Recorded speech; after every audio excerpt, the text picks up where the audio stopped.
Hello friends, Radhe Radhe, जय श्री कृष्णा। कैसे हैं आप सब लोग? आशा करती हूँ कि आप सब लोग बहुत अच्छे होंगे, आनंद में होंगे और मैं भी बिल्कुल आनंद में हूँ।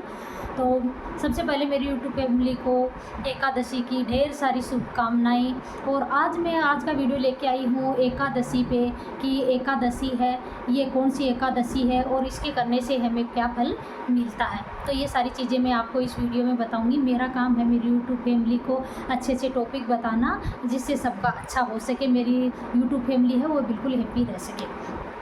तो ये 11 है, इसको अजा 11 भी बोला जाता है। ये पड़ रही है 19 तारीख को पड़ रही है। 19 तारीख वार है मंगलवार के दिन ये एकादशी का व्रत है, ये पड़ रहा है।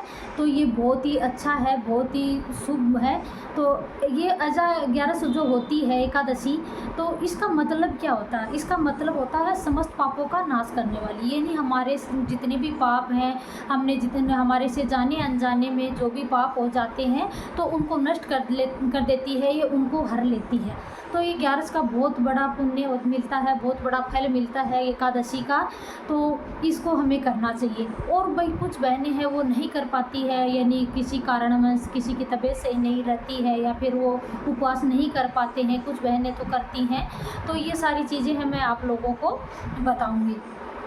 तो एक तो जो बहनें एकादशी का व्रत करती है तो उसको दशमी के दिन भी एक टाइम ही खाना खाना है, क्योंकि एक टाइम खाना खा के अगले दिन है वो उनको एकादशी का व्रत करना होता है। तो एकादशी के पहले दिन आपको एक टाइम खाना खाना है। और एकादशी को आपको सुबह उठ के जल्दी स्नान वगैरह कर लेना है, ठाकुर जी को स्नान करवाना है। जिनके घर में ठाकुर जी हैं उनको अच्छे से पंचामृत से स्नान करवाएं, गंगा जल से स्नान करवाएं। और आप चरणाव्रत लेके यानी ये एकादशी का व्रत है वो आप शुरू कर सकते हो। तो इसमें क्या है, आप फलाहार ले सकते हो। इसमें खाना नहीं खाया जाता है, 11 के दिन है वो चावल का सेवन बिल्कुल नहीं किया जाता है। तो आप इसमें फलाहार ले सकते हो, चाय पानी पी सकते हो, फलाहार ले सकते हो, जूस वूस ले सकते हो। तो एकादशी का व्रत है वो इस तरह से आप कर सकते हो। ठाकुर जी को अच्छे से आप नहला धुला कर उनका श्रृंगार करके और अच्छे से अपना जो पूजा पाठ वगैरह से निवृत्त होकर, और आपको फिर ये मंगलवार के दिन एकादशी का व्रत पड़ रहा है तो मंगलवार के दिन आपके पास में कोई मंदिर हो तो आप हनुमान मंदिर जाइए और वहाँ पर आप गीता का पाठ करिए। और अगर आप गीता के सारे पाठ, जो सारा पाठ है वो करना संभव नहीं होता है, पॉसिबल नहीं होता है, इतना टाइम नहीं है, तो आप कम से कम आप उसके गीता के 11वें अध्याय को, 7वें अध्याय को और 3रे अध्याय का पाठ आप ज़रूर करें हनुमान मंदिर में जाकर। और आपको वहाँ पर सीताराम का जाप आप ज़रूर करें, क्योंकि ये मंगलवार के दिन एकादशी का व्रत पड़ रहा है। और आप श्री हरि विष्णु की उपासना ज़रूर करें, क्योंकि ये जो उपासना जो व्रत है ये श्री हरि के लिए किया जाता है। तो श्री हरि की उपासना आप ज़रूर करें। श्री हरि का आप यानी पाठ कर सकते हैं, उनका कोई भी अध्याय पढ़ सकते हैं। तो इस तरह से आप श्री हरि का ज़रूर करें। इस दिन 11 के दिन आपको तुलसी की पूजा ज़रूर करनी है। उसमें चमेली के तेल का दीपक जलाना है। वैसे आप घी का जलाते हो, लेकिन एकादशी के दिन आपको चमेली के तेल का इसमें दीपक जलाना है। और इसके आप तुलसा 11 के दिन टूटती नहीं है, तो आप श्री हरि को जब शाम के समय आप भोग लगाते हो तो उसमें तुलसा ज़रूर आप लगाइए। तो आप पहले दिन ही तुलसा को आप तोड़ के आपको रख लेना।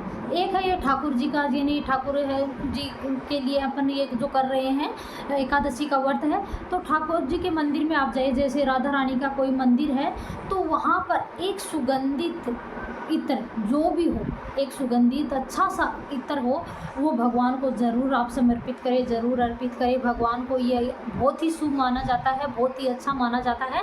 तो आप ठाकुर जी के मंदिर आपके आसपास हो तो ठाकुर जी के मंदिर में ज़रूर जाइए और वहाँ पर इत्र ज़रूर आप वहाँ पर चढ़ाइए। उसके बाद में आपको ये क्यों एकादशी है, ये मंगलवार के दिन पड़ रही है, तो आप अपने घर की जो नज़र है वो ज़रूर उतार लें। अब कहेंगे भाई नज़र घर की कैसे उतारें? तो आपको ना कोई नींबू लेना है, ना कोई मिर्च लेनी है, ना कोई नमक लेना है, ऐसे झंझट नहीं है। आपको क्या करना है, एक छोटा सा काम करना है। आप 10 रुपये लीजिए और अपने सर के ऊपर से एंटी क्लॉकवाइज 7 बार घुमाइए और वो किसी ज़रूरतमंद व्यक्ति को दे दीजिए आप। क्योंकि एक तो 11 के दिन है है वो आपका दान भी हो जाएगा पैसे का, और आपके घर की आपकी नज़र भी उतर जाएगी। तो इस तरह से क्या कि पुराने ज़माने में जो दादी माएँ होती थी, तो कोई भी जो शुभ काम करते थे या कोई एग्ज़ाम के लिए जाते थे तो पैसे लेकर एंटी क्लॉकवाइज वो घुमाती थी और उनकी नज़र उतारती थी। तो दोनों काम हो जाएंगे, आपका दान भी हो जाएगा और आपकी नज़र भी उतर जाएगी। तो एक ये काम आप ज़रूर करें। एक आप किसी ज़रूरतमंद को, यानी कोई मंदिर के बाहर कोई बच्चा बैठा हो, आप भगवान को भोग लगाकर वहाँ आप उसको भोग ज़रूर करवाएं।